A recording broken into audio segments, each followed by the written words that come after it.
ხლეშვება უკვე ლაივი. კი ბატონო, ჩუმად ვიყოთ და გაიშვიოთ. ბატონო და დიდხანს მოგადავაცილებ, თორე არ არის ეტარი. არა, მაგრამ რავი შევხედოთ, ხო? თუ არა ბატონო გიგო დავით. აი ხო ჩავეთ, არა, ჩარქობა. ახლა გავდივართ ეთერში. ხო, ესა გამორთე გიგლა. შენ და მე ერთი კურნარი გამორთე გიგლა, გამორთე. სულისმე და დირექტორი კურნარი გამორთე, 100%-იანი გამორთნა ჩამოერთმული. ჩართულია თუ. ისტია საერთოდ ამერიკული მოგასწრენ. დათო დავიწყოთ, დათო არ არის რა ქვია რა, ვიწყებთ მაგრამ რატო გიგლა ჩას, რატო? გიგლა გათი შეიძლება. არა. ტელეფონი ხარ გათი. გიგლა სულ მე არა ჩან. ვინც ილაპარაკა, არა, ჩვენ დოქ ჩაგვჩანო. ჩვენ მე ხო ვიცი. მე ხო არა გასასწორებელი და დავიწყოთ.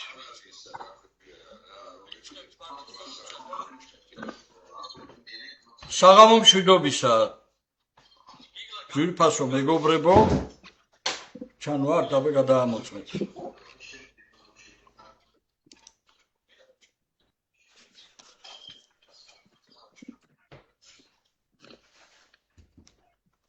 როგორ არის საქმე?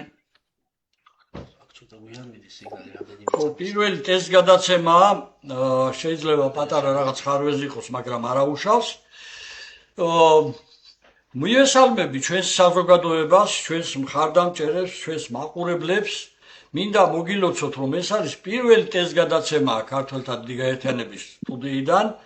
ამის შემდეგ ჩვენ შეგვეძლება უკვე ნებისმიერი რეგიონიდან, საზღვარგარეთიდან ჩვენი ემიგრანტები ჩავთოთ, ყველას მოგეცემათ ამის საშუალება. ეს სტუდია ყველასია, ბატონო დიტო, ბატონო დემურ, ბატონო ვაჟა, ქართველი ხალხისაა და ნებისმიერ დროს ყველას მოგეცემათ საშუალება, როდესაც დასჭირდება ჩვენს საქმეს, ჩვენი სამშობლოსათვის და თქვენს ამსახურში იქნება ეს სტუდია. მოკლედ ეხლა ჩვენ დღეს მე მინდა მივმართო ჩვენს მაყურებელს, რომ მაქსიმალურად გააზიარონ, ძალიან საინტერესო გადაცემა გვექნება დღეს ჩვენ. ძალიან საინტერესო და ღირსეული სტუმრები ყავს დღეს მოწვეული. მე აგერ წარმოგიდგენთ ეხლა თეოლოგიის დოქტორი, პროფესორი, პოეტი ვაჟა ოთარაშვილი, ბატონი დიტო ჩუბინიძე, ჟურნალისტი, ასავალ-დასავალის, გაზეთ ასავალ-დასავალის ჟურნალისტი, პროფესორი, ისტორიკოსი, პუბლიცისტი. ადრე თქვი საზოგადო მოღვაწე მეთქი, მაგრამ თქვენ რაღაცა ბატონო დიტო ხო და ბატონი დემურ გიორხელიძე, ანალიტიკოსი, პროფესორი, ქართველთა გაერთიანების ერთ-ერთი დამფუძნებელი და კიდევ ერთ-ერთი დამფუძნებელი ტექნიკური უნივერსიტეტის პროფესორი, პუბლიცისტი ბატონი გიგლა გობეჩია. მოკლედ ამაყი ვარ, 4 პროფესორი ვყავს დღეს სტუმრად გადაცემაში. ერთი თავმოძულებული მხატვარი ვარ. ხო და ძალიან მძიმე დღე გვიდგას პატივცემულო მეგობრებო, უმძიმესი დრო დაუდგა საქართველოს. ესე იგი, ქვეყანაში გვიშენებენ არაბულ სოფლებს, არაბულ ქალაქებს, კვარტლებს, იყიდება ყველგან საქართველოს ულამაზესი ადგილები, უძვირფასესი ადგილები, არა მცხეთა, არა ბაზალეთი, არა თბილისის გარშემო, ქართლიდან, რავი, კასპი, ქარელიდან მოყოლებული გოროვანი, წეროვანი, ყველაფერი იყიდება აჭარა და ჩვენ უნდა ვიმსჯელოთ დღეს აკადემიურად, თქვენ იმედით შემოგცქერით ქართველი ხალხი, ჯანსაღი საზოგადოება, რომ აი სწორედ ასეთი მცოდნე ხალხმა და ანალიტიკოსებმა უნდა დადონ ის რეცეპტი, რითი შეიძლება გადავარჩინოთ ჩვენი სამშობლო. მე პირველი შეკითხვით მინდა გადავიდე ბატონ ვაჟასთან, უფროსი კაცია და მას მინდა ასევე მიულოცო, რომ პრეცედენტი მოხდა ასეთი ქვემოჭალაში მან მოიგო რამდენიმე სასამართლო, ბოლოს უზენაეს უმაღლეს სასამართლოში მოიგო, ესე იგი სარჩელი და მოუგო არაბულ კომპანიას და დაიცვა თავისი ქართული მიწა. ეს პირველი პრეცედენტია და დღეს ჩვენ უნდა ვიმსჯელოთ აი რა პრეცედენტი შეგვიძლია კიდევ სამართლებრივი ფორმითაც, ფიზიკური ფორმითაც, როგორ დავიცვათ ჩვენი სამშობლო და ჩვენი მამული. მე ეხლა გისმენთ ბატონო ვაჟა, მეც არ გავაგრძელებ, მაქსიმალურად მოგცემთ ყველა დროს, რომ საზოგადოებას აუხსნათ ყველაფერი. მოგესალმებით, მადლობა რომში ჩართვისთვის, მივესალმები მონაწილეებს, ბატონ დერმურს, ბატონ დიტოს, ბატონ გიგლას, თქვენ ბატონ. მე პირველი მინდა გავამაცხადო, რომ საქართველოში 250 პოლიტიკური პარტია და სამართლებრივი ბრძოლა სამწუხაროდ არც ერთი არ აწარმოებს. სამართლებრივი ბრძოლა და ფუნდამენტური იურიდიული სამართლებრივი ბრძოლას არც ერთი არ აწარმოებს ქართული მიწა-წყლის გაყიდვის თაობაზე. მარტო აქციები, მარტო რაღაცა შეკრებები, რაღაცა განცხადებების გაკეთება ამ ბრძოლას სასურველ შედეგამდე ვერ მიიყვანს. რა თქმა უნდა, პარალელურად აუცილებელია მიტინგების, მანიფესტაციების, გამოსვლების, შეკრებების პარალელურად სამართლებრივი ბრძოლა. ეხლა რაც შეეხება არაბების თვითონ არაბულ ფენომენის შემოსვლას საქართველოში მოგეხსენებათ, რომ არაბები პირველად მეორე ხალიფა ომარის დროს გამოჩნდნენ, ეს იყო 634-654 წლები, როდესაც მათ დაიპყრეს სირია, პალესტინა, სასომხეთი, ირანის ნაწილი და მოუახლოვდნენ იმ დროინდე ლიბერიის სამეფოს. იმიტომ რომ სასომხეთი რო დაიპყრეს, ფაქტიურად სასომხეთი გაანადგურეს და აი 653 წელს უკვე ქართლში გამოჩნდნენ. მაგრამ შემდეგ უკვე მოხდა კიდე ერთი უარყოფითი ქართველებისთვის, რომ 654 წელს უკვე დღევანდელი არზრუმი აიღეს, რომელიც ბიზანტიის დასაყრდნელი იყო ამიერკავკასიაში და ფაქტიურად საქართველოსკენ, როგორც აღმოსავლეთ საქართველოსკენ, ისე დასავლეთ საქართველოსკენ გზა გაეცნათ არაბებს.